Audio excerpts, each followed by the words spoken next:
Today I'm really glad and honored to have Maestro Tom Johnson here for this interview. Tom Johnson was born in Colorado in 1939, received a Bachelor in Arts and a Master in Music degrees from Yale University, studying composition privately with Morton Feldman. After 15 years in New York, he moved to Paris, where he has lived since 1983. He is considered a minimalist since he works with simple forms, limited scales, and generally reduced materials, but he proceeds in a more logical way than most minimalists, often using formulas, permutation, predictable sequences, and various mathematical models. Some of his most known compositions are the four-note opera, bedtime stories, rational melodies, music and questions, counting duets, tango, Narayana's cows, failing a very difficult piece for solo string bass. Some of his 21st century projects include Thai work, a series of 14 pieces for string instruments, same or different, combination for string quartets, and he also published some theoretical books like Other Harmony and such similar melodies. And he also published another theoretical books in collaboration with Frank Rejewski called Looking at Numbers. So thank you, Maestro, for being here to receive this interview. Thank you for inviting me. I'm really honored for this interview. And so I will start with some questions about your first period in during your the Yale University. I would start with how did you met Morton Feldman? Your connection with John Cage. Well, I met Morton Feldman long after the undergraduate work at Yale. I was in the Army for 2 years, and after that, I went to the Bennington Composers Conference in Bennington, Vermont. That was in 1965. And one of the teachers there was Morton Feldman. And I really liked this man. And then later, I came down to New York once in a while to take a private lesson with him. And when I finished my Master of Music degree at Yale in 1967, I moved to New York, where I could earn my living accompanying modern dance classes as a pianist, and could take lessons with Morton every day, every week, once a week, when I had enough money. Because it was $15 cash on the line every day. Very good. It helps your concentration when you have to pay. There's something in the university when everything is paid by a scholarship or at the beginning of the semester, you don't think about how much money it's costing in. Anyway, it was a nice time because he needed the money too, because this is long before he was able to get the invitation to Buffalo, and he had no degrees. It was very difficult for him to get a teaching job, and so he just survived with a few private students, and he was very grateful to have private students, and he was very generous with his time, and he worked very seriously with his private students. Oh, that's great. That's great. Yeah, I was listening. Sorry? I forgot you asked about age too. Yeah. I met a little bit later. Actually, we were introduced by Frederick Reshevsky, who had become a good friend of mine. And but Cage was quite accessible. He, of course, lived in New York, and he was always came to the concerts of the young composers. Elliott Carter never once came down to the kitchen to hear what the young composers downtown were doing. But John Cage was often there. And so it was easy to meet him and talk with him. And of course, we always wanted to know about his latest trip to Europe and what was going on there and who was playing his music and what was his latest piece and everything. And he was interested in our music too. He was a wonderful man. And encouraged everybody. I think if it wasn't for Cage's encouragement, a lot of the American minimalism wouldn't have really happened, at least not with as much energy and profundity as it did. Of course, his music, we weren't directly influenced by his music.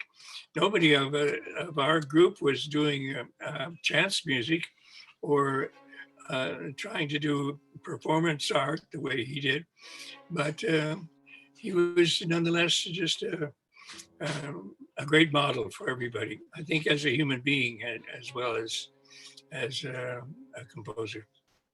Great, great. Yeah, I was actually curious by reading Other Harmony. I know that you studied with Alan Forte too. Yes, So that was at Yale. Yeah, at Yale University. So maybe you can tell something about how did you met him, how you was studying with him too. I met him as an undergraduate, and he did a wonderful course in contemporary music. He taught me. I heard for the first time names like Henry Cowell and Parch, and of course we studied the serial systems and had to analyze all the Webern pieces and everything. But later, he was working with computers, and we did a little bit. Computers were very primitive in the 60s. Yeah. But I started doing a little programming, and that was his influence. The important influence, though, from Alan Fort came later, after I was studying with him, because his important book, the Structure of Atonal Harmony, was published in 1973. And this is really wonderful. This has become the standard classification, the taxonomy of harmony. Yeah. Is really Alan Fort's classification. And I think it's the 29 4-note chords and the umpteen 5-note chords and so forth. And the 6 homometric pairs of 6-note chords and all of these things that nobody knew about. Nobody was counting nobody even knew the word homometric. He calls them dead related, but this is an important idea that was all coming from Fort. And so most of his book is looking for the secrets of Schoenberg and Weber, which he never found. It turns out to be highly subjective music. But the important part is in the back of the book. There's about 10 pages, which gives his classifications of chords and all the homometric groups and stuff. And that is really important for me, and I think for lots of composers. Absolutely, absolutely. Yeah, about the subject of homometric structure, I was really curious about how did you first approach the graphic representation of music? So, yeah. Please. That started a long time ago. First of all, remember that before computers, composers had to write all their scores with pen and ink, and you had to use ink, otherwise, because they didn't produce well if you did pencil or ballpoint pen. And so you got used to pen and ink, and this was part of the discipline that all composers had to learn and work with. If you wanted your music to be legible, you had to do it yourself and write the notes very carefully, make sure it was on the space and not on the line, and all that. And edit carefully and make sure you got all the accidentals in the right places and everything. So I had a lot of pens and ink, and I liked this and this. And one of my pastimes was making drawings with music symbols. I didn't know how to draw. I couldn't draw a cow or a face, but I could draw notes pretty well. And so I did imaginary music. That was 1973, and my first publication, in fact. I started the 218 Press just to publish that book. And then later I did symmetries with a music typewriter, and that was also visual music. The imaginary music could not be interpreted. It wasn't graphic music to be interpreted. It was graphic music to imagine, to just look and hear clanging music, or the square music, or the fast notes headed west. That was one of my favorite pages in that book, is fast notes headed west. And they're going across the page from right to left. And you can imagine what they sound like as they fly so fast across the page. I love this kind of sort of conceptual music, but it wasn't really graphic music in the sense of Cardew and people who wanted you to play this music. But then, anyway, so that began. And incidentally, there's a book called Permutations, which is a first collection of drawings. I think it's 2010 or so. And in the end of that book, Gilbert Delors has a wonderful essay already about the visual in Tom Johnson's music.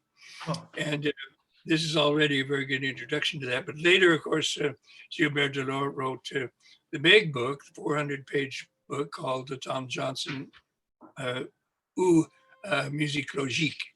Yeah. And this just came out last fall. And that's really goes into detail, not only about that, but about everything.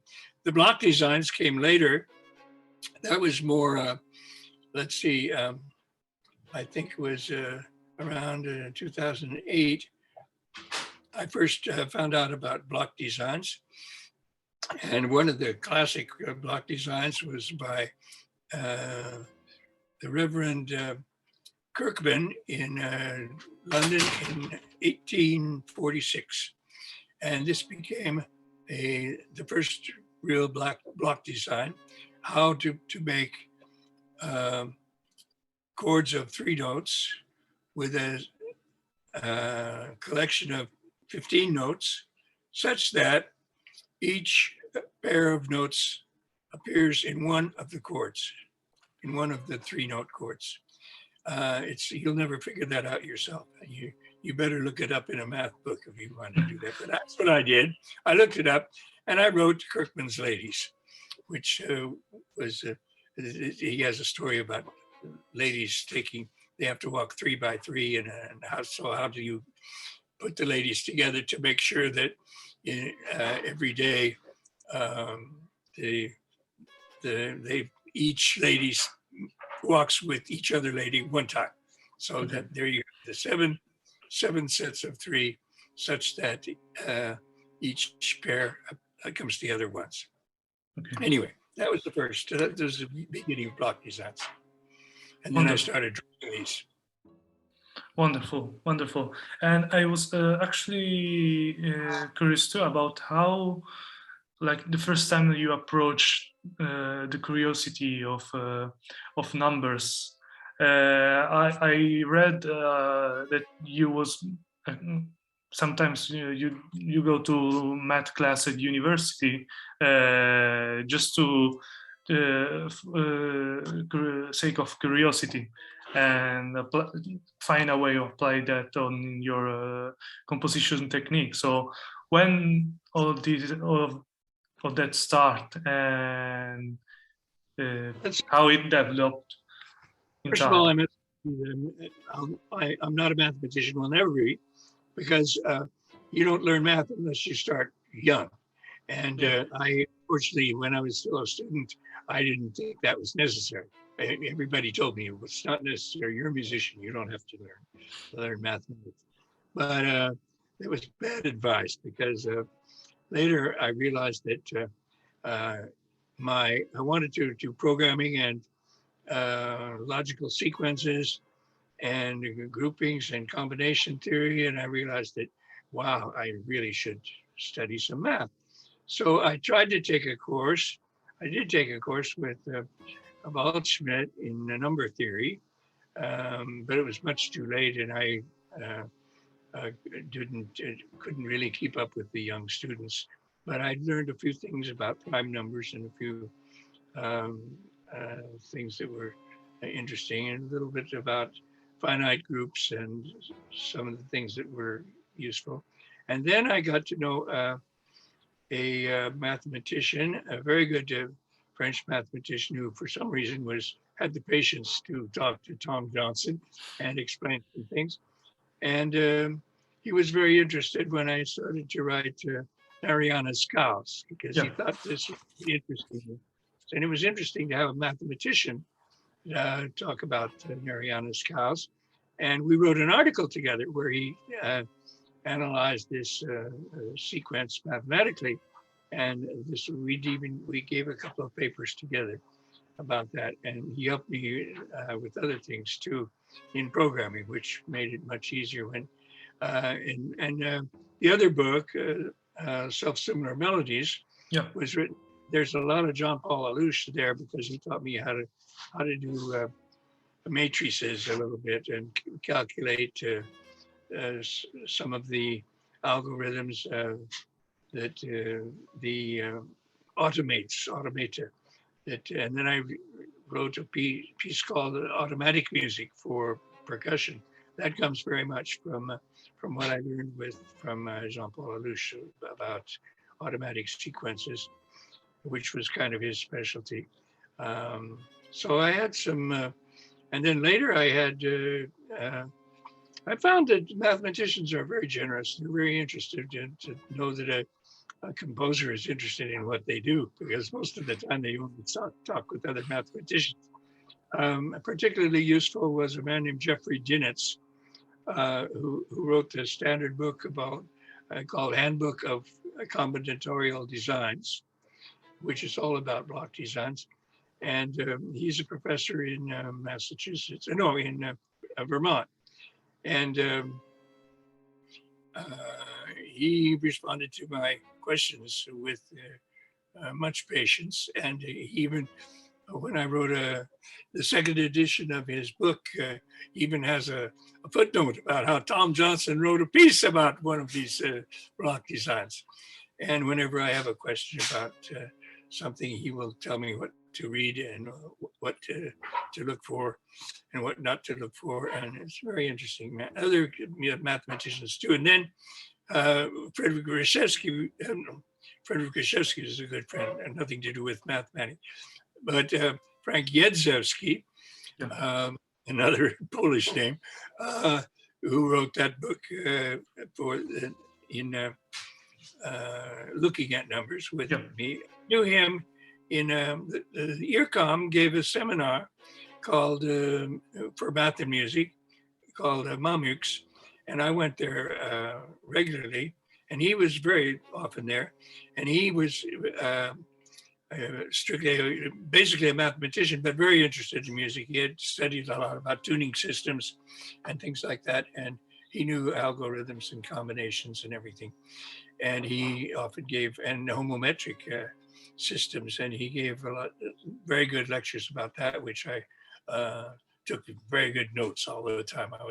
Another man that came to those seminars very often was Emmanuel Amiot, who lives in Perpignan, but he came to Paris for these meetings fairly often. And very important, or the man who actually organized this, was another musician who also had degrees in mathematics, Moreno Andreatta, an Italian, who lives in France and teaches now in and does research in Strasbourg. He really organized the seminars, and he was also very good to give papers and answer questions, and it was good to meet him. Wonderful, wonderful. And actually, I was really interested in your first time you came in Europe, especially in Darmstadt, by seeing one of your latest video on YouTube, where you talk about combinations for string quartet. Predictables. No, this was piano trio. Yeah. Predictables piano trio. Yeah. I was actually interested in how they first reacted to your music. And this was just a naive guy that came from nowhere. Had nothing, didn't anything. No, it was a very bad reaction, but that was kind of interesting for me, because I thought I'd shock people a little bit. Predictable music, go break all the rules, do this. in Darmstadt, you're supposed to break the rules, but by that time it was the rules were Stockhausen and Boulez, and you don't break them very much if you want to be accepted. Anyway, it was a much better place for Brian Fairneyhoo than for Tom Johnson. He didn't break those rules. Anyway, so I didn't have much future in Darmstadt, but it was an interesting experience. And I like that little piece. Still today, it's fun to play and fun to listen to. Yeah, absolutely. And another thing that I was really curious about is the process in writing Oder Harmony.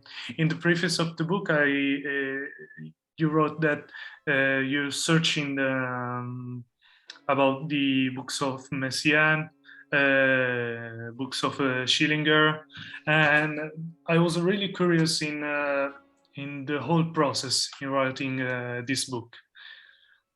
Well, it started with these music theoreticians from the 50s, which were sort of being forgotten, especially Schillinger, but also Hubert, did I say that right? Who invented the 12-tone music with alongside Schoenberg, and who else? There's 5 different. Joseph Fowler. Fowler.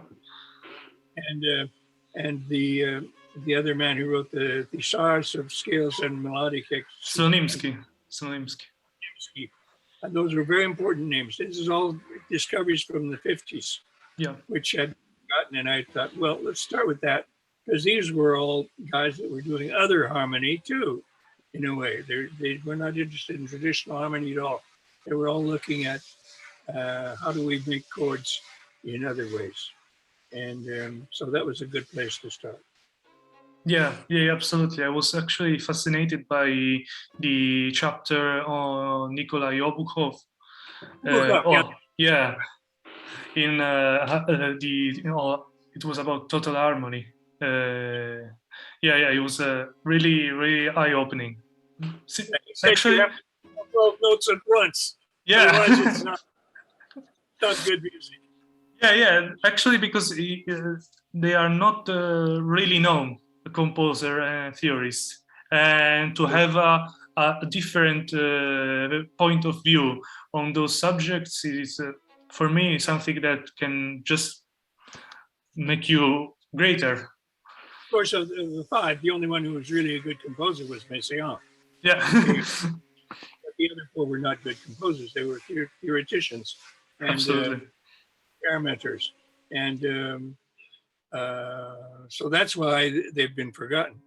Their music isn't played. But it's too bad that their books are not read. Anyway, maybe Other Harmony will correct that a little bit. Yeah, for sure. In my case, for sure. And then I was curious in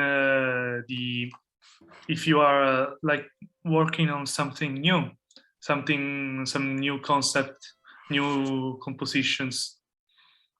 Well, the last piece I did is another block design piece for piano. It's this time the block design is 9/3/2, and it started a long time ago. I did the drawings a long time ago, but I couldn't find the music. But recently, just in 2021, you're supposed to say in English, I wrote all 36 solutions for the 9/3/2 block design. Made 36 little piano pieces, and they're all on the same 9 notes. So you can play the whole piece without ever moving your hands. Just keep your fingers on the same 9 notes, which is kind of a strange idea, but it's not as boring as you might think, and it's not as easy to play as you might think. People think that 5-finger exercises in places where you don't have to move your hands are easy piano music, but here it can be pretty tricky because the combinations are always different. And like in all block designs, all notes have to be equal number of times. So all the combinations are there, and you have to know get all the combinations right with your fingers, and that's not always easy. Anyway, that's a nice. But before that, my latest music was all for woodblocks.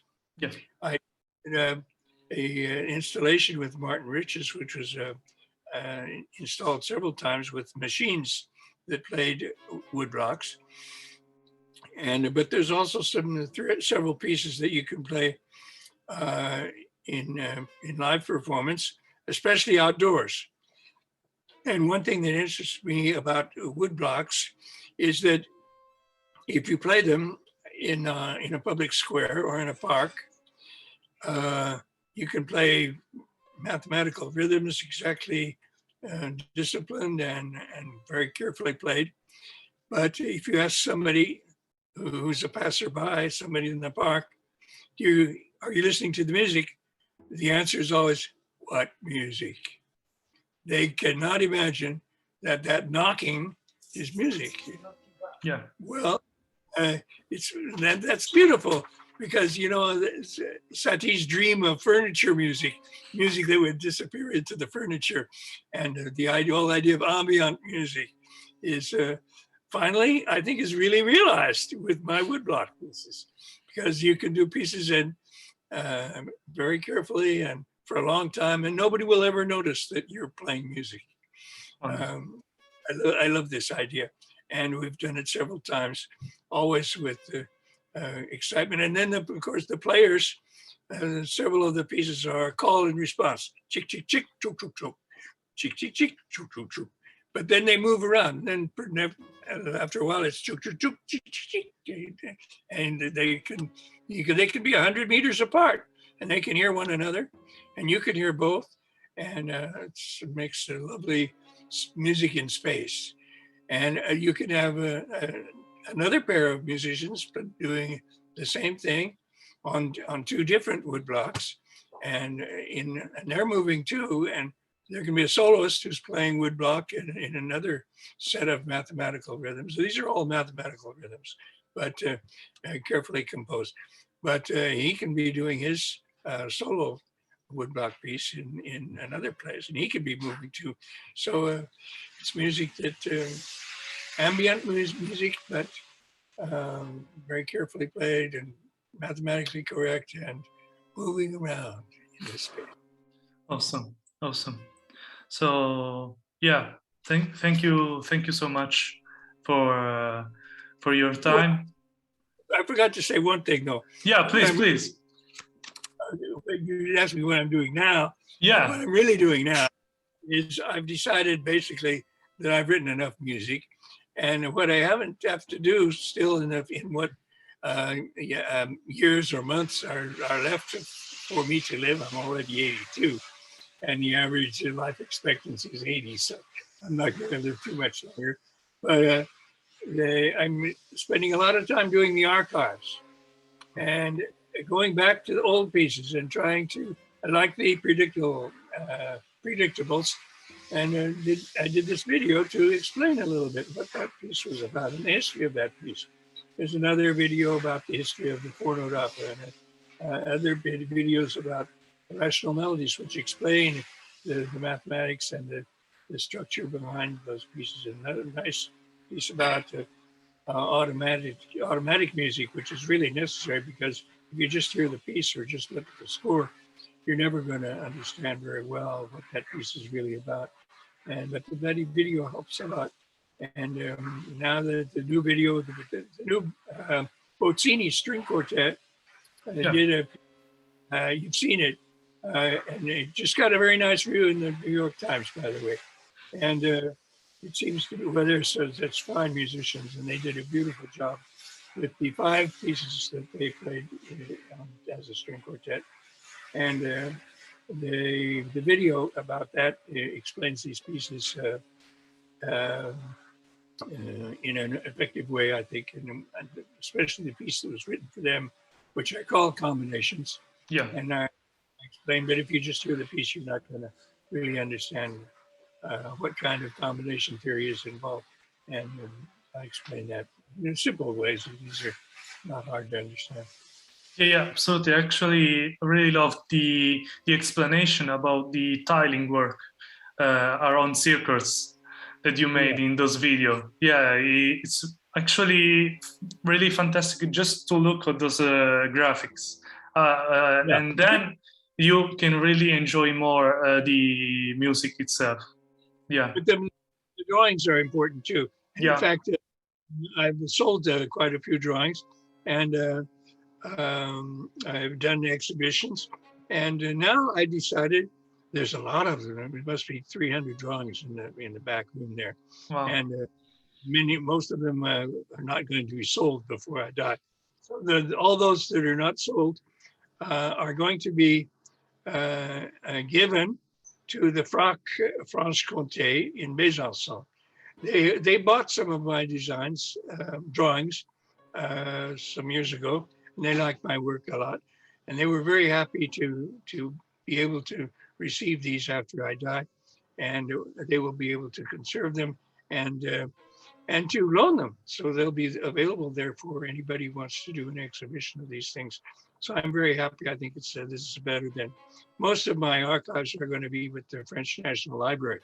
But the music department of the National Library doesn't want to deal with visual arts.